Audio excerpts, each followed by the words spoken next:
we all laughed about how bad the first one was. The second one is horrendous. It's so bad.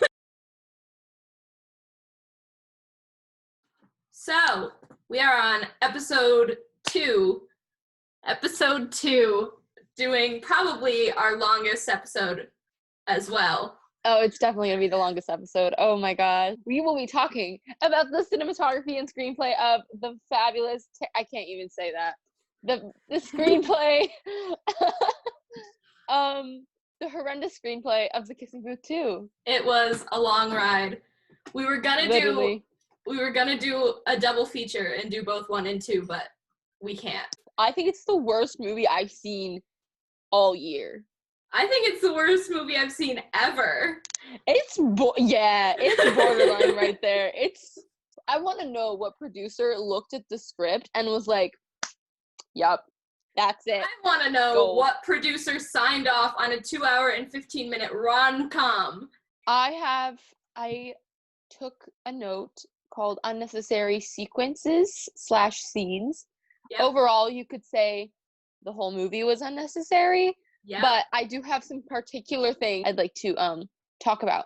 For one, the PA system scene where Marco is first introduced. The guy Marco, someone snagged a video of him working out. Oh, come on. How hot can this guy actually be? He can't be that hot. He's just a guy. Whoa, sweet. Mercy. Jeez. Hello. God, the OGs were right. This guy is a snack, indeed. Maybe an entree. Maybe he's also the dessert, too. Tell me more. And she, goes on for 5 minutes of how hot this guy is and how she wants to have sex with this guy. Not really a butt person. Now I understand the people who are. I don't know whether to lick it, smack it, bite it. I just want to do all 3 of those things. Literally, I checked the timing. I think it was 2 minutes and a few extra seconds. Cut it. We don't need it. We meet Marco later on. We know everybody loves him because the OMG girls mention it beforehand. We meet him right after that scene. Keep that scene in, sure, but cut it. I don't need 2 minutes of her telling me how she wants to have sex with this guy. Yeah, and if a guy did that, everyone would hate on him. But for the girl, it's funny. No, we can't have double standards here. Also, that Chloe dressing Noah, saying, "Oh, you need to go out tonight." I think they were trying to stir conflict, for the viewer, saying, "Oh, they're definitely having an affair," but we all know that she's not. There's this one part where she finds an earring, but we learn that the earring is nothing. That it meant nothing. And also, this whole movie could be done in 15 minutes if there was just a sliver of communication. She finds the earring, packs her bag, and walks out of his room. My guy was in the shower. Talk to him. Can we talk about the beginning real quick? The very beginning? Mm-hmm. It's right before that line. They really do a whole montage to recap the last movie. I think I count. Hold on. I did a head count. I did a count. I'm talking montages and also quick sequences. Yeah. There's 12. 12! Is that necessary? No. Cut them. If you have to montage your story 12 times, obviously that information is not needed and cut it. I'm fine with a little montage for the dressing things. All right, it's a fun, quick little break from the main plot. But I don't think there was any of that in here. No. No, there wasn't. And also,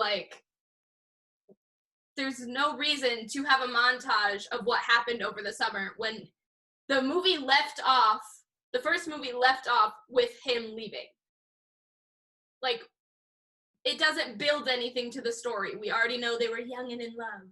You shouldn't have to show them having sex on the L of the Hollywood sign at the first 5 seconds. Also, the Hollywood sign. The Hollywood sign. It This is showed the up major thing that we 5 both times. hated. We didn't compare notes at all. Not and really. I talked to Miranda before we did this, and I just pointed out, I was like, okay, but girl, and then we both said the Hollywood sign at the same time. It's such a terrible symbol. It's so basic. We get it. We get it. You're in Los Angeles. We get it. You don't have to remind us. It shows up 5 times, all unnecessary. Then they have the audacity to put the Netflix original as the Hollywood sign. We don't need that. We don't. Also, in the beginning, there's this one shot that makes me bulge my eyes out. Let's do it, y'all. What? I'm just thinking about how insanely lucky I am. It's so bland. Like, it's straight on. It doesn't look like they thought they did something and it didn't work. Yeah. Cause like they didn't add an angle to it, so it just looked like he was like looking up and was just like, Also, the cinematography in this movie sucked. Period. Yeah. It was boring. It was boring. It gave no addition to the story. Lee's whole relationship is a mess. I'm on Team Rachel though. I'm Yes. on Team Rachel. Yeah. I was on Team Lee for a little bit, and then I was Until like, he no. lied to her. Right, until he lies to her about the crutches thing. I'm like, my girl just wants you to communicate with your friend, and she wants some alone time with you. If you can't do that, you're not mature enough for a relationship. Exactly. And like, yeah, I guess Rachel knew what she was getting into, but also Lee, come on. Carve What's her out a face? little time. Right. Like, let Make Elle an do her effort. thing. Yeah, not a fan. You know what I really wasn't a fan of? That they tried to diversify this movie because the other one was like white. Right. And so, you know how they diversified it? They had Marco as another love interest for Elle that she ended up cheating on Noah with. And then we have, what's her name? Chloe. Chloe. We have Chloe, the potential one who is with Noah, who actually isn't. So we have the 2 supporting POC characters, and they are the homewreckers. I did not approve. Okay, just the diversity at all and all the representation in this movie. Listen, I'm all here for LGBTQ plus representation, I but have so much to say on that. but I was like, whoa, no. You can't just be like this.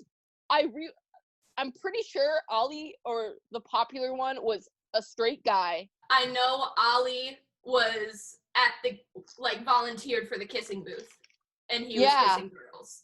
Yeah. I'm like, hold on. You're not just gonna run right past that like you didn't just say something. Like, the whole thread was problematic. It First of really all, was. And it they could have been developed- cut. It really could have been cut. It could have been like, cut. I would have been fine with this one being cut. Yeah. It was like, so bad. LGBT representation is not representation if you try to fit a gay plot line into a straight story.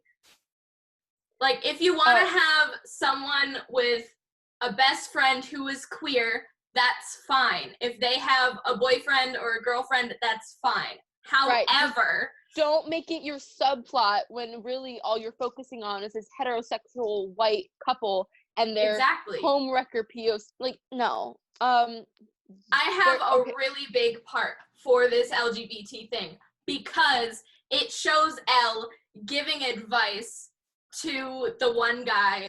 So what are you gonna do? Nothing, probably. Please don't say anything to anybody. I would never, no. But Ollie, you really shouldn't care what the guys think. And you definitely shouldn't let it stop you from being with someone that you like. Believe me, I know all about that, and it sucks. No. Potential homophobia is not the same thing as dating your best friend's brother. And giving that advice is problematic. Also, they tried to develop this relationship between Ollie and Elle, which they never had a friendship. Nope. And they try and pull it off like, oh, they've been best friends since the first movie. She knows like these secret like quirks about him, and like She notices when he looks at another guy. Like, you're not going to convince me No.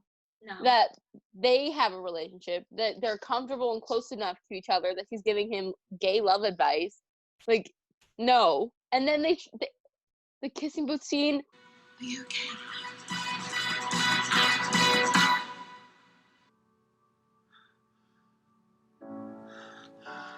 When the war's too hard to fight. Did you have a ticket?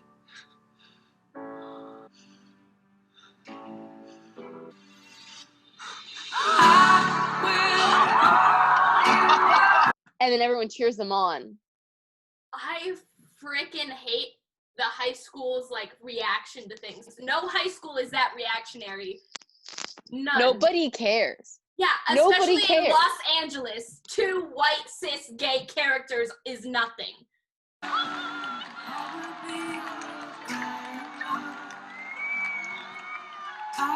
They thought they did something, but it's Came not off- there. Came off It's not terribly. there. I also want to talk about the set design of this movie. As a person with passion towards set design, I did it all through high school. I do it some in college. Noah's dorm room. First of all, that dorm room does not exist on the Harvard campus. He had a fireplace. That's a fire hazard. The room had a queen/king size bed, a private bathroom, and then, like, I get it, he's in a frat. I think that's what they were trying to pull off. But I've been to a frat house. They don't look like that. What are Also, it looks like they just reused the set from the first movie with the kissing booth. Like, they just didn't tear it down and it, like, kept it in a soundstage and just didn't do anything to it. Can we talk about the whole Boston thing?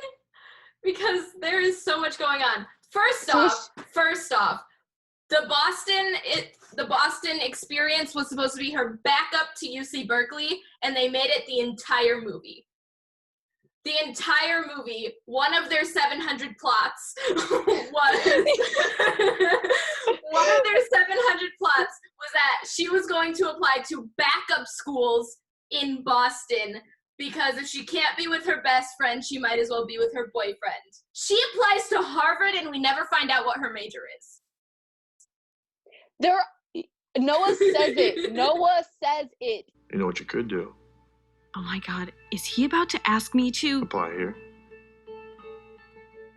As if I could get into Harvard. Oh, there's over 30 schools that you could apply to in Boston. If she's a film major, go to Emerson. If she's a STEM major, go to BU. If you are like an engineer smart guy, go to Harvard. Like, why is Harvard your only option? Speaking of the college thing and her acceptance letters, they graduate and she doesn't know which school she's going to. Yeah. Acceptance day is May 1st, guys. Everyone knows this. You have Unless to you're your school. actually waitlisted, that's not gonna happen. Did she lie about getting waitlisted? Yeah, she lied about getting waitlisted. Yeah. She actually got into both colleges. Both of them. And potentially 2 others, but they didn't have the budget to have the actual names in the movie. But you can't wait the summer. You can't wait the entire summer, no. And that's the whole third movie is going to be about her choosing which college to go to. Mm-hmm. Third movie. Is that necessary? The actors deserve so much more. Both of these actors have been in phenomenal TV shows. Brilliant TV shows. And they just keep getting roped back into Netflix, which kind of... Yeah. I would, like, Euphoria, great show. What was that show Joaquin was in? The Act, yes. So good. I've seen neither of them. I've seen both. They're both really good actors, and they were put in a crappy movie, and they don't have anything to work with, and then also, everyone hates on them, but it's not their fault. The girl who plays Chloe is, like, a phenomenal actor in, like, the UK. I thought she looked familiar, and I've seen some of her work. Her early work was, like, in the Vampire Diaries, so that's where I saw it. But, like, her current stuff is really good, and then... Why are you signing on to these trash movies from Netflix? Because it'll get her exposure in the US. Yeah, I guess. But now she's just going to have it marked on her forever. I have a list of a lot of the plots that I found that are completely unnecessary and don't really work well with the plot. Well, actually, let me rephrase this. I thought it didn't work well with the plot, but because the movie it worked with the plot fine, but because the movie was so long, it didn't work. First we have the distance dating problema. Yeah, not a thing. He didn't move away permanently. He moved for school. He's coming back. It's He not comes a big back deal. during winter. He comes back during summer. They take vacations to see each other. It's not a big deal. She's like, I'm gonna be mature and not clingy, so I'm never gonna call him what? Yeah. What? Oh, I wrote something down. She texted him, "Take care." Are you Girl. 70? Are you 70? Like, what's happening?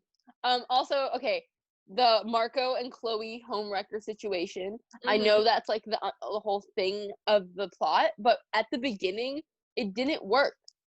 You have to cut your movie down, or A, I lose interest, or B, the things in the beginning I forget and it doesn't work, guys. The tuition ordeal. Her dad is rich. What are you talking They go about? to a private high school. That's my whole thing, right? So you see her come down those stairs. She lives in an expensive Los Angeles house that is at least 2 stories. A house. She goes to a private school. Her brother goes to a private school. Yeah, no. And then also, like, the whole thing, oh, I'm going to win money for school by doing this Dance Revolution. Get a job. What is $50,000 going to cover? Let's see how much, and she was going to split it. So that's really only 25. She was going to split it with Marker. Yeah, they're all about $15,000. Okay, so she's going to get 1 year covered by doing this Dance Revolution. That's if she gets the maximum financial aid. It's kind of hard for me to believe because I had to work my butt off in high school to get my financial aid, and I work now. You work now. You work your butt off. Like, I'm sorry. If you're gonna portray tuition struggles and college, do it correctly. Get her a job. That's the whole thing. She took the easy way out. She did 9-week training for a dance competition that, let's be honest, she probably would have lost in real life. Because I will say the choreography in those things were pretty tight. Yeah, the choreography was like pretty good, but like in the middle of the dance, she was like, "Hey, want to have some fun?" Meaning, "Hey, let's switch up the routine at the last minute." No. And also, they would definitely get points off for kissing on stage. That's super unprofessional. Also, can we talk about how they promote fake IDs and alcoholism in college? Exactly. I hate that. In every single teenage coming-of-age rom-com movie, there's always underage drinking. Okay. This is a fun fact. It's very hard to use a fake ID in Massachusetts, especially in Boston, because they have very strict drinking laws. There's no way this could happen. She's an out-of-state, most likely has not a Massachusetts ID because reasons. That's how fake IDs work. And the guy's just like, yeah, here, have a drink. And then Chloe's like, let's have shots. And I'm like, first of all, in a high-class restaurant that you went to, they're not gonna believe your fake ID. Like, maybe Chloe and his friends are like older than him and he's just a freshman. But I don't think that's what's going on. And like, yes, sexual liberation in high school, I support. Wait, I wrote down the line she said. Well, we're gonna play it here. Like, later, when we leave here, I was thinking, like, if it's okay with you, I'm going to treat you like my own personal jungle gym.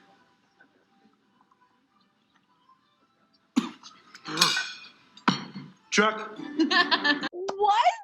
Who said that? And then Noah's like, check please, and then they have sex. I'm like, wait. And that pissed me off too. Like, if you do that in a restaurant, you are privileged. You are privileged and you are a rude person, because I'm not gonna swear on this channel. I'm like, you cannot say check because you want to have sex with somebody. That's not a thing you do in a restaurant. We are both servers. Like, right. If the waitress walks by, then you can like, hey, can I have the check? You are not gonna announce in a restaurant with no waiters around, check please. No. But talking about, the sexual liberation, their scene, I understand that that Elle is supposed to be a minor, so they're not trying to like highlight it. That's another thing. It's like you're playing with teenagers here. You can't really do this. But also, I will say, whoever was on lighting that day did a really good job. The lighting was beautiful during the sex scene.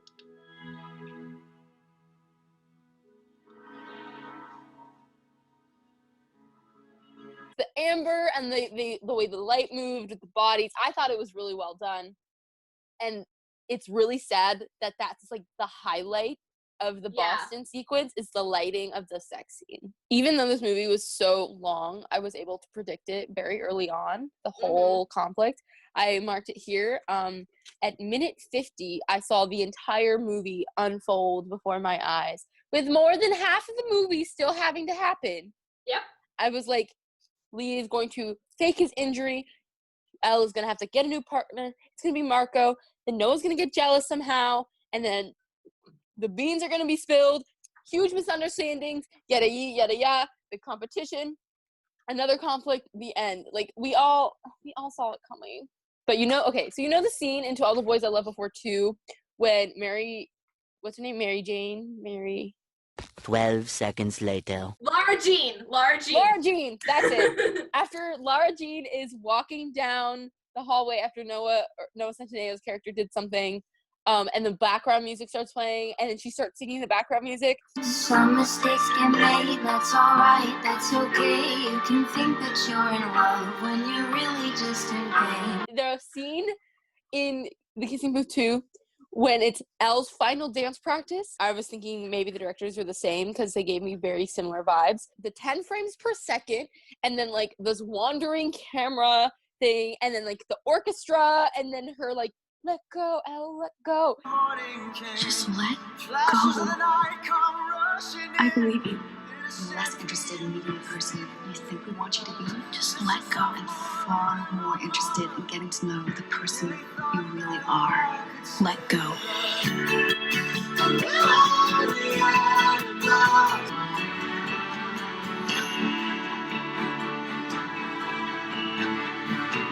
Like it didn't work. Oh, and also it's their last night of practice, and they leave after the first run through of the dance. Right. And then she talks to Noah that night, and she's like, sorry, I was out late. We were practicing. You had one dance session, and you left because you almost cheated on Noah after you were afraid Noah was cheating on you. Elle is such a bad person in this movie. She's terrible. Honey, like, you can't, there's just such a double standard. You can't be like, oh, I'm scared you're gonna cheat on me because of the distance. Okay, you're distance from him too. Why do you get away with it? Like, no. Also, I found out that Marco's actor is almost 29. I knew, oh my god, actually, I called it. On here, I put, Marco looks 27. Like, can we please cast high schoolers or like early 20-year-olds? Well, you know why they don't cast high schoolers, right? Because they want the sex scenes. Exactly. They don't want to sexualize teenagers. And they're afraid that people will sexualize teenagers, but then they put on this facade that teens are so sexually active and like, yeah, this is what, no, honey. Like, yes, some teens are, and that's okay. If Disney Channel original movie Lemonade Mouth could cast a 14-year-old to be in this movie and not sexualize him at all, nobody really sexualized him either until he got older and he got really cute. He's very attractive. He got a glow up. The whole cast is beautiful. Speaking of beautiful casting, Chloe should have been a lesbian. I'm not even saying that because I'm one. I'm saying it. Oh, whoops. Okay, so yeah. I'm saying this because they portrayed it as she's the only guy immune to Noah's charms. And Elle has no idea that I am one of the few women on the planet immune to the charms of Noah Flynn. I I thought she was a lesbian. If you're gonna say that, then you have to make her a lesbian. I was like, here is your LGBTQ plus representation Exactly. right here for you. You Yeah, laid she it could have out. been the gay best friend. She could have been giving him advice for a girl because she has experience with that. But no, they decided to force this plot in that was super unnecessary when they could have had a gay character being a perfectly normal plot.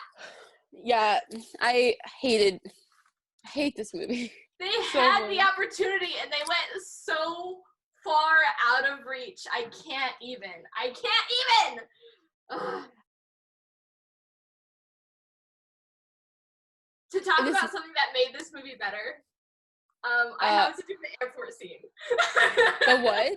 The airport scene. Did you never catch it? When he threw the sign and hit the boy in the head? Yes! Oh my god! That made the movie! I was like, you're gonna do my boy dirty like that? I'm not worried about a damn thing.